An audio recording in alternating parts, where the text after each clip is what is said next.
Dieu ne se prouve pas. Dieu ne fonctionne pas avec les mêmes lois du monde naturel. Il est le créateur. Il ne dépend pas des lois de ce qu'il a créé. Tout comme celui qui a créé l'ordinateur, qui l'a programmé, il ne dépend pas des lois par lesquelles fonctionne l'ordinateur. Mais c'est lui qui le gère. Il fait des codes et tout ça. Mais moi, je ne fonctionne pas avec des 1, 0, 1, 0, 0, 0, 0, 1, 0, 0, 0, 0, 1, etc., etc. Non, moi, je fonctionne avec d'autres lois. Moi, je clique. Moi, je tape sur le clavier. J'appuie sur des boutons. Et dans l'ordinateur, il fonctionne selon les lois que j'ai établies. Ça, c'est Dieu. Il se trouve en dehors du temps et de l'espace. Et ce qui requiert dans le monde physique naturel d'être prouvé, dans le monde de Dieu, ça ne requiert pas d'être prouvé, mais ça requiert premièrement d'être cru pour être vu. Donc dans le monde naturel, tu dois voir pour croire, n'est-ce pas? Mais dans le monde de Dieu, il faut croire pour voir.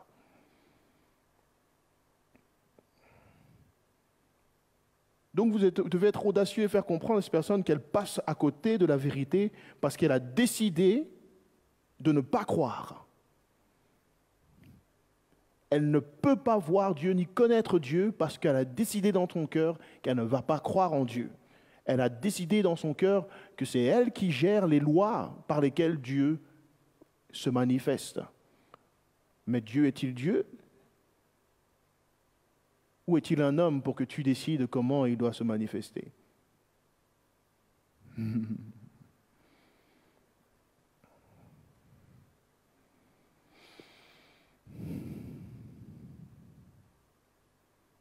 Un autre exemple d'illustration, c'est quand on a une belle œuvre d'art, on dit ce tableau est magnifique.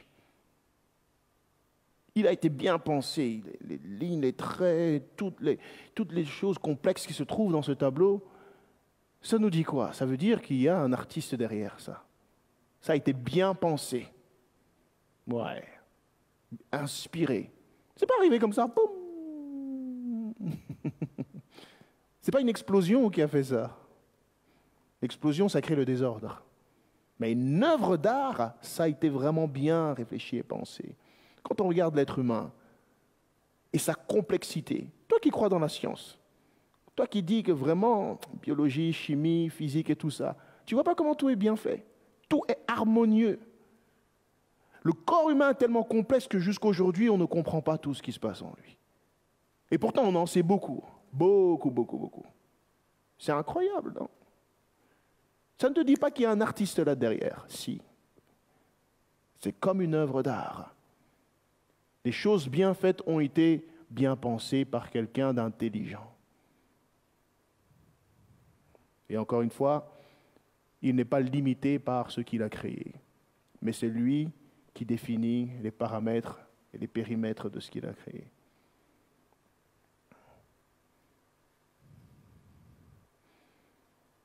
Donc la Bible dit que si quelqu'un veut s'approcher de Dieu, qu'il s'approche de lui avec foi. Voilà. Si quelqu'un veut rencontrer Dieu, expérimenter Dieu, il doit ouvrir son cœur.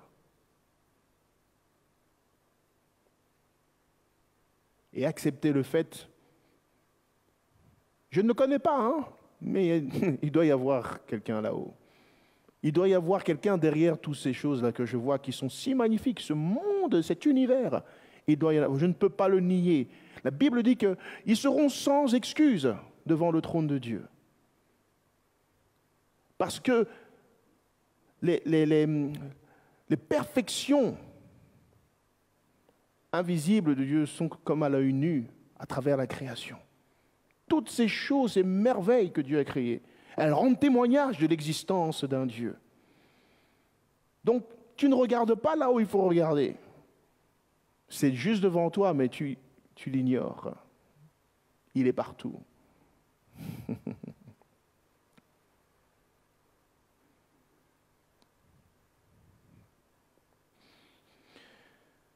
Alors, à ce stade de la conversation, vous avez juste chamboulé les fondements de la personne par lesquels elle disait, oui, Dieu, moi, il n'y a rien. Je lui ai fait comprendre qu'il y a beaucoup de choses qu'elle ne voit pas. Oui, il y a l'autre chose classique qui pourtant est toujours, comment dire, percutant, c'est le vent. Est-ce que tu as déjà vu le vent? Non. Dans la science, est-ce qu'on a réussi à révéler physiquement le vent? Je veux dire visiblement le vent? Non. Mais est-ce que tu le sens? Oui. Comme ça que tu sais que le vent est réel. Ah, c'est la même chose avec Dieu. Tu ne peux pas le voir, mais tu peux le sentir. Okay. Donc vous avez chamboulé un peu ces fondements. Si la personne est de bonne foi, elle va vous laisser continuer. Si elle ne veut pas, que Dieu te bénisse. Là, vraiment, on a quelqu'un qui est de mauvaise foi, qui ne veut juste pas accepter la vérité. Le Seigneur fera son travail encore après. D'accord? Mais quand vous avez quelqu'un de bonne foi, il dit, ouais, c'est vrai ce que tu dis. Puis bon, soit on continue directement, ou bien il y aura une autre opportunité pour poursuivre la conversation, mais vous sentez qu'il y a une porte ouverte ou pas. Voilà. Si cette porte est ouverte, il faut à ce moment-là, maintenant, rentrer encore dans le sujet, maintenant que tu peux considérer qu'il y a un Dieu. Voilà. Est-ce que tu ne penses pas que ce Dieu-là, qui a tout si bien fait pour que nous soyons dans l'harmonie dans ce monde, avant que le péché n'entre dans le monde, est-ce que tu ne penses pas que ce Dieu est un Dieu qui veut la justice, la droiture, la pureté? Ah, bien sûr. Oui, quand même. Si c'est lui qui a tout rendu si parfait, alors oui. D'accord. Ok. Et donc, si tu devais te tenir devant ce Dieu-là, est-ce que toi, tu te sentirais juste, parfait et pur? Et vous voyez où est-ce qu'on va à nouveau? Voilà. Parce qu'il a des lois. Celles dont on a parlé un peu. Hein? Mentir, voler, trahir, etc., etc. Tuer. Il a des lois auxquelles il appelle la création, justement, à observer pour hériter de la vie éternelle. Est-ce que tu penses que devant ce Dieu-là, tu tiendrais, tu ferais le poids devant ses lois? Oh, bien sûr que non. Hein. Et puis, vous connaissez la suite. Voilà. Pour cette conversation, est-ce qu'il y a des questions? Dis-moi.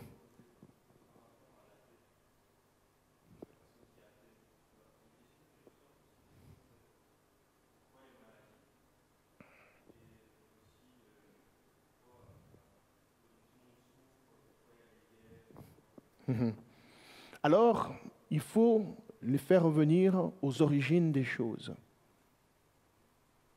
Donc c'est là que vous avez une opportunité pour vraiment exposer l'origine des choses, la chute de l'homme dans le péché, les conséquences du péché dans le monde et, encore une fois, la solution du salut que Dieu a apporté. Si le monde aujourd'hui est dans l'état dans lequel il est, il faut que le monde sache qu'il n'en était pas ainsi au commencement. La Bible nous révèle que Dieu a tout créé parfait et qu'il vit que tout ce qu'il avait créé était bon, même très bon. Mais quelque chose s'est produit alors que Dieu a donné le libre arbitre à l'homme de vivre selon ses lois et ses commandements. L'homme a choisi de pécher contre Dieu, de désobéir, de se rendre indépendant de Dieu. C'est ce que nous avons dans le livre de Genèse, où l'homme a obéi à la loi du péché en écoutant la voix du serpent inspiré par le diable. N'ayez pas peur de mentionner ces choses. Ce sont des notions que les gens connaissent un peu, même s'ils ne sont pas familiers, Ils savent, et ce sont des vérités, des réalités. Donc vous n'êtes pas en train de raconter des histoires, même si ce n'est peut-être pas quelque chose d'habituel pour eux, d'accord? Mais il faut injecter la parole de vérité. Donc le diable a tenté l'homme, il y a un diable, il a tenté l'homme, et l'homme est tombé dans le péché, et il a été coupé de la nature divine. Et l'homme a commencé à vivre selon ses propres penchants, accomplissant le mal. Ce qui se passe dans le monde aujourd'hui n'est pas du choix de Dieu, c'est le choix de l'homme. Oui, c'est le choix de l'homme de tuer. C'est le choix de l'homme de voler, de mentir, de faire des guerres. Et ces choix-là lui attirent toujours des conséquences mauvaises. Parce que Dieu avait dit dès le commencement, le salaire du péché sera la mort. Oui, le jour où tu désobéiras à ce commandement que je te donne, certainement tu mourras. Et tout ce que nous voyons, ce sont les conséquences du péché qui mènent à la mort au final. Les guerres, les maladies, les tromperies, les vols, meurtres, etc., etc. Tout cela, ce sont des conséquences des malédictions. Dieu avait béni l'homme, mais quand l'homme quitte la bénédiction, il est tombé sous la malédiction. D'accord ? Mais c'est à cause de son amour que Dieu n'a pas livré le monde à l'enfer directement. Et que le monde que nous connaissons persiste encore jusqu'à aujourd'hui parce que Dieu est à l'œuvre pour sauver l'humanité, ceux qui veulent bien écouter sa voix encore. Il faut faire comprendre ça aux gens. Parce que les gens, vous savez, quand tout va bien, ils ne pensent pas à Dieu. C'est quand tout va mal qu'ils disent « Mais où est Dieu ?» Mais Dieu était là au début lorsqu'il te disait « Fais selon ma parole » et tu ne voulais pas l'écouter. Si tu avais écouté sa parole, les mauvaises choses qui sont en train d'arriver ne seraient pas arrivées. C'est comme un enfant, vous savez. Les parents disent « Ne mets pas ta main dans le feu, ne mets pas ta main dans le feu, ne mets pas ta main dans le feu, ne mets pas ta main dans le feu. » Mais il ne veut pas écouter. Et un jour, il fait « Ah, pas là. Ah, la main dans le feu. Ah » C'est la faute de papa, maman. Vraiment? Vraiment? Non, tu t'es brûlé parce que tu as voulu faire ta tête. Tu n'as pas voulu écouter la parole de celui qui t'aime et qui veille sur toi. Amen. Donc, c'est deux choses différentes. Le choix de l'homme est réel et la volonté de Dieu est autre chose. Mais c'est pour ça que Jésus est venu, encore une fois. Il est venu pour accomplir l'œuvre nécessaire pour que les malédictions soient brisées dans la vie de ceux et celles qui veulent encore obéir à Dieu. La grâce est disponible. Le salut est disponible en Jésus-Christ. D'accord? Un homme à qui j'évangélisais une fois, j'ai témoigné, j'ai saisi l'opportunité, il avait besoin de somnifères, je vous en ai parlé une autre fois. Il me dit, oh, s'il y avait un Dieu, pourquoi il y a telle maladie, et ceci et cela, il n'y aurait pas tellement de choses. J'ai dit, mais toi, tu es malade, tu as des problèmes de santé. Il me dit, moi, c'est parce qu'il n'y a pas de médecin. Est-ce que l'existence des maladies nie l'existence des médecins? Est-ce que ça veut dire que les médecins font mal leur travail? Non, il faut aller voir le médecin, non? Quand tu as un problème, je ne sais pas moi, tu as des douleurs, tu vas voir le traumatologue, non? Des douleurs articulaires, tu vas voir le rhumatologue, non? Tu vas voir le spécialiste qu'il faut pour la maladie, n'est-ce pas? Oui, mais c'est la même chose. Il ne suffit pas juste de rester là en disant « Oh, je suis pas bien, ceci, cela, je ne vais pas bien, il n'y a pas de Dieu. » Non, il faut aller le voir. Il faut aller le voir. Si tu ne vas pas voir le médecin, ta maladie, elle va rester là. Il faut aller frapper à la bonne porte. Il faut frapper à la porte de Jésus, parce que Jésus, il est le spécialiste des âmes en détresse. Des âmes qui sont dans la perdition et qui vont en enfer. C'est lui qui les sauve. Et il est le médecin des médecins. Amen.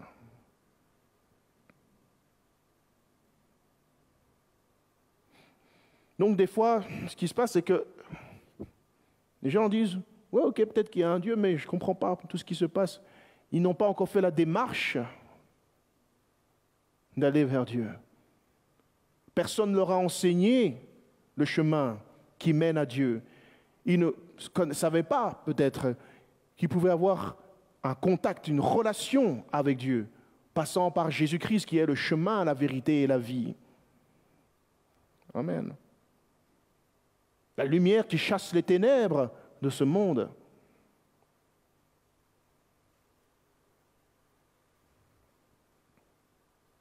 Quelqu'un a une autre réponse par rapport à ça? Non, rien de spécial qui vous vient à l'esprit. Vous avez déjà eu ce genre de questions? Qu'est-ce que vous avez répondu? Non. Excuse-moi? Le libre arbitre. Mhm. Mhm. C'est ça. Ok. Attends.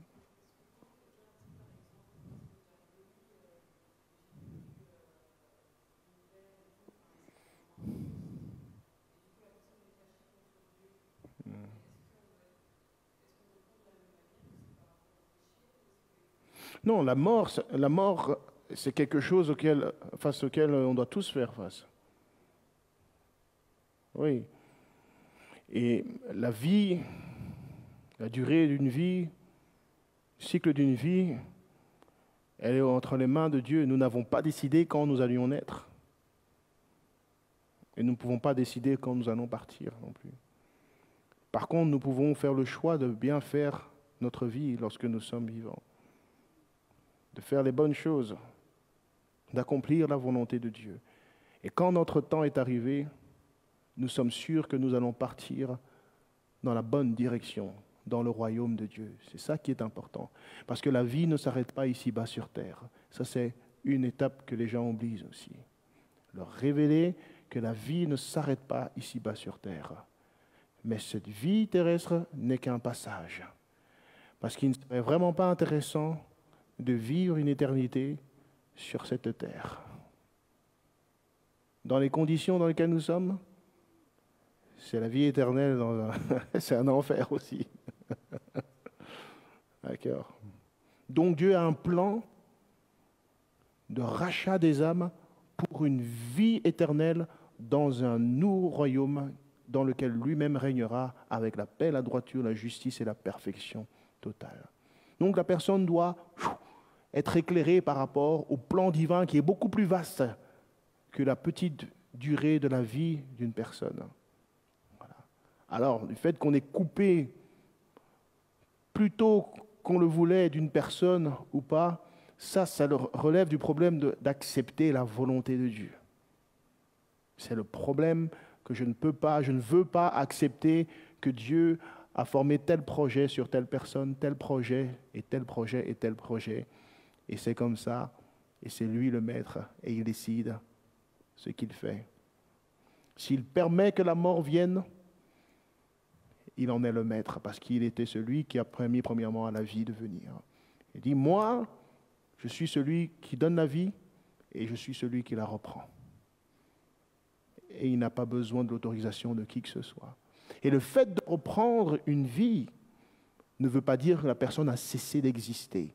Insistez beaucoup là-dessus.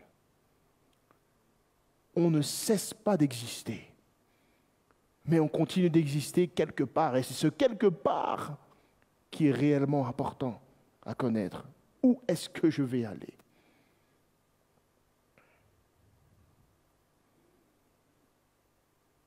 Donc nous, les humains, nous avons une vision vraiment limitée des choses.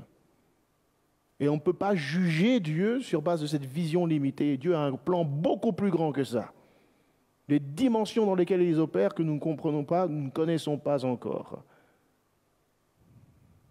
Donc pour lui, ce n'est pas vraiment un problème en soi. de mourir sur la terre. Ce n'est pas ça le problème. C'est que nous nous retrouvions en enfer. C'est ça le problème pour lui.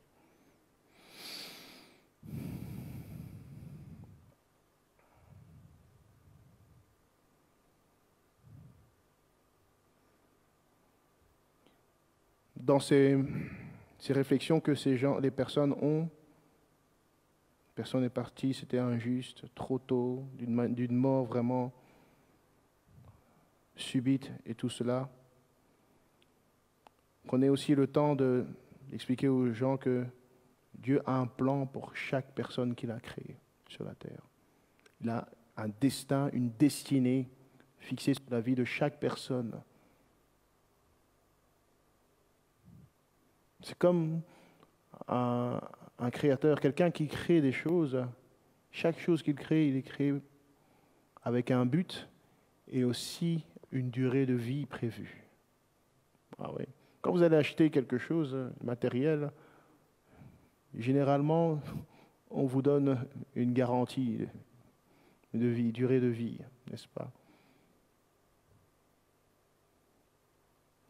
N'importe quel créateur sait que je peux utiliser mon matériel pour tel temps. Et après, c'est fini. Dieu est le plus grand des créateurs. Et il ne laisse rien au hasard. Nous avons tous un temps à accomplir, un but à accomplir, une destinée à accomplir. Quand ce temps-là est passé, le temps de notre retour à la maison est fixé. Et il faut retourner dans le bon état des choses, évidemment.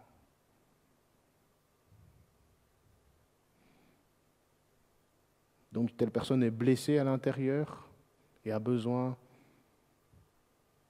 de laisser place à la volonté de Dieu, au plan de Dieu, pour sa vie comme pour la vie de l'être cher qu'elle a perdu.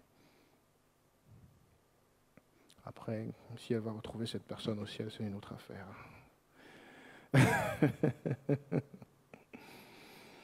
Ça, on n'en est pas les maîtres, mais elle, cette personne à qui vous parlez, elle peut choisir la destination à laquelle elle va aller, dans laquelle elle va aller.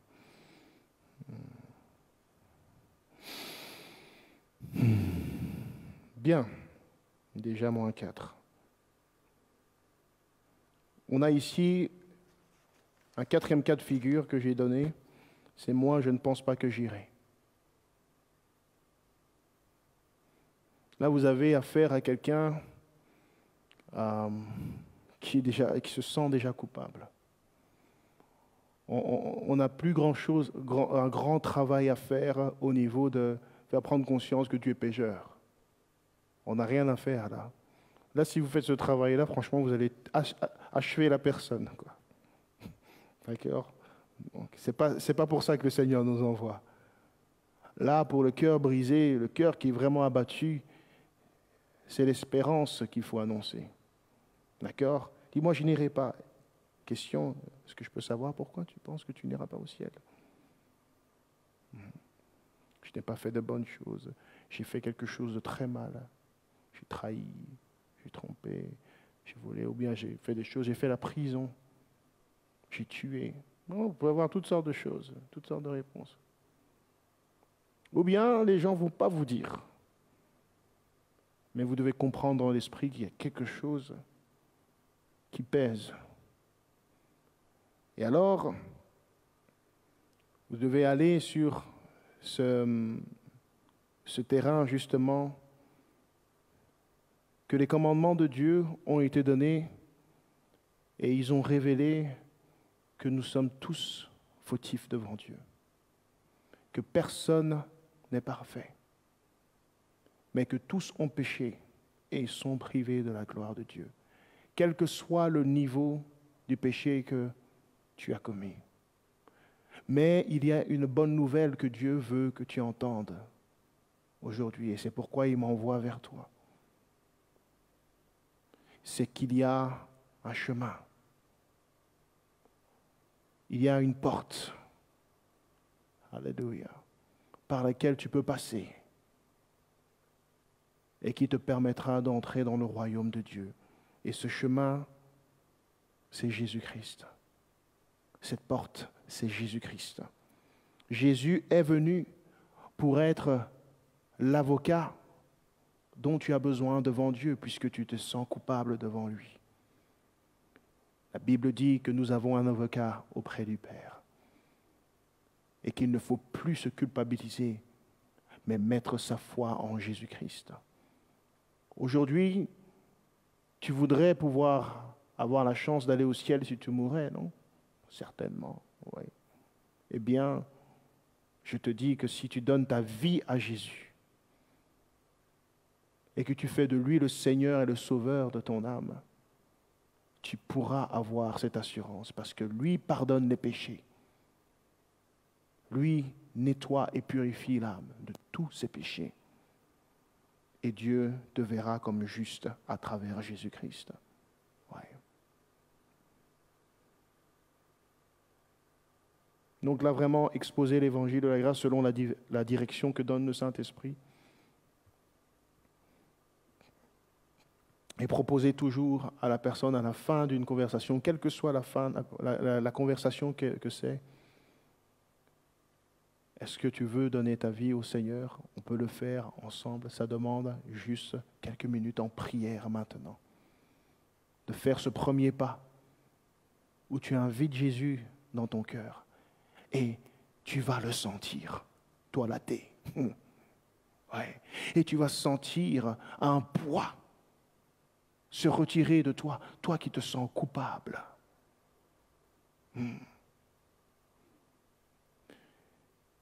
Et tu vas te sentir véritablement justifié. Tu n'auras pas besoin d'essayer de faire des œuvres et des œuvres et des œuvres et des œuvres. Toi qui te confiais dans ta propre personne. Et en réalité, dans le secret de ton cœur, tu étais consumé parce que tu savais que rien de ce que tu faisais en réalité ne comblait la satisfaction que Dieu veut avoir de toi. Et alors vous conduisez les personnes dans la prière, dirigées par le Saint-Esprit. Et il y a des choses puissantes qui se passent sur le moment même. Vraiment des choses puissantes. Le Saint-Esprit est là et il agit. Ouais. J'ai eu quelqu'un une fois à la pharmacie, il était dans un état d'esprit vraiment très, très, très troublé, très loin. Il voyait des choses, il entendait sa sœur, il voyait sa sœur qui était décédée, lui dire de venir. Et elle l'avait conduit cette voie l'avait conduit jusque près d'un point d'eau, d'une rivière ou bien je ne sais quoi, fleuve. Il disait, viens, lance-toi, tout ça. Et il me parlait à la pharmacie, il me disait, oui. Et puis je lui ai fait comprendre, écoute, mon ami, ça, ce sont des voix de démons qui te parlent. Je vais passer par 4 chemins. De dire, ces choses, ces voix que tu entends, ce sont des esprits, parce que ta sœur, elle est morte et elle ne peut plus te parler. Mais par contre, il y a des esprits qui prennent la forme, le visage et la voix de ta sœur pour te faire croire que c'est elle et qui veulent t'emmener à la mort. Mais crois-moi, ce qui t'attend de l'autre côté, ce n'est pas la paix, ce n'est pas la joie. La paix et la joie, elles se trouvent en Jésus-Christ. Et aujourd'hui, si tu veux, tu peux le recevoir. Et tu seras libéré de ce tourment, parce qu'il était vraiment tourmenté. Bon, je suis en train de tout synthétiser, parce que je ne me souviens plus du détail de la conversation, ça fait des années. Et j'ai réussi sur place, le Saint-Esprit, vraiment, quand vous agissez par la foi, croyez-moi, il vient, il se saisit de l'atmosphère, il barricade les lieux, même, il n'y a personne qui peut venir déranger. J'ai eu le temps, pendant 5-10 minutes, de parler à cette personne et de l'amener à faire la prière d'accepter Jésus à voix haute. Et je vous dis, on ne faisait pas une prière en douceur. Je lui parlais à voix haute et il répétait à voix haute, dans cette pharmacie. Et l'Esprit de Dieu était là. Et des larmes coulaient de ses yeux. Et il commençait vraiment à devenir émotionné. Parce qu'il y avait une délivrance qui se produisait. Je ne devais pas prendre autorité sur quoi que ce soit, mais le simple fait d'inviter le Seigneur Jésus, l'atmosphère changeait. Et ses yeux se sont ouverts. Et il est reparti de cette pharmacie avec la paix. Et il n'a pas fait ce qu'il voulait faire, c'est-à-dire se tuer. Ça, c'est ce que peut produire un moment de prière. Lorsque vous faites le pas de foi. N'attendez pas que ça arrive tout seul. Ça ne va pas arriver par enchantement. Vous devez déclencher certaines choses par la foi. D'accord? L'Esprit va vous montrer que c'est le moment. Il va vous mettre la pensée, la prière. Invite-le à prier. C'est le moment maintenant. Si vous doutez, vous résistez, il ne va rien se passer. Ouais, le moment va passer, ok, c'était une bonne conversation. Mais quand on clôture avec la prière, quelque chose de spécial se passe. Et les gens repartent avec une expérience qu'ils n'oublieront jamais. Et qu'un jour, Dieu leur ramènera à l'esprit à nouveau. Même si vous ne les avez plus vus après. Parce que cet homme, je l'ai revu peut-être quelques semaines seulement après, dans le quartier. Et il faisait comme si de rien n'était. Il était troublé par ce qui se passait. Il m'a juste regardé avec un bon sourire. Bonjour. L'air de dire, tu m'as fait un truc bizarre là l'autre fois. Il dit, ça va? Il dit, oui, ça va. Mais il ne voulait pas aller plus loin. Donc, voilà, je l'ai laissé tranquille. Mais le travail que le Seigneur voulait faire à travers moi dans cette rencontre a été fait. Et ça, il ne pourra jamais le nier. Et j'espère qu'il donnera un jour sa vie réellement au Seigneur dans les eaux du baptême et qu'il sera rempli du Saint-Esprit. Si ce n'est pas par moi, Dieu a ses ouvriers encore ailleurs. Et s'il le veut, on se reverra dans d'autres circonstances. D'accord? Donc, ne limitez pas Dieu. Ne vous dites pas, toutes les conditions ne sont pas rassemblées. J'aime toujours ramener ça. Une pharmacie, ce n'est vraiment pas un endroit où vous attendez à faire ce genre de choses. Prière, enseignement de la Bible, etc., prise d'autorité. Mais tout est possible à celui qui croit. D'accord? Soyez sensibles à l'Esprit et laissez-vous conduire par lui pour amener les gens à prendre conscience qu'ils ont besoin de Jésus-Christ, l'avocat par excellence, qui nous rapproche de Dieu, qui nous réconcilie avec Dieu, qui nous donne la paix avec lui et la garantie de la vie éternelle. Amen. Que Dieu vous bénisse.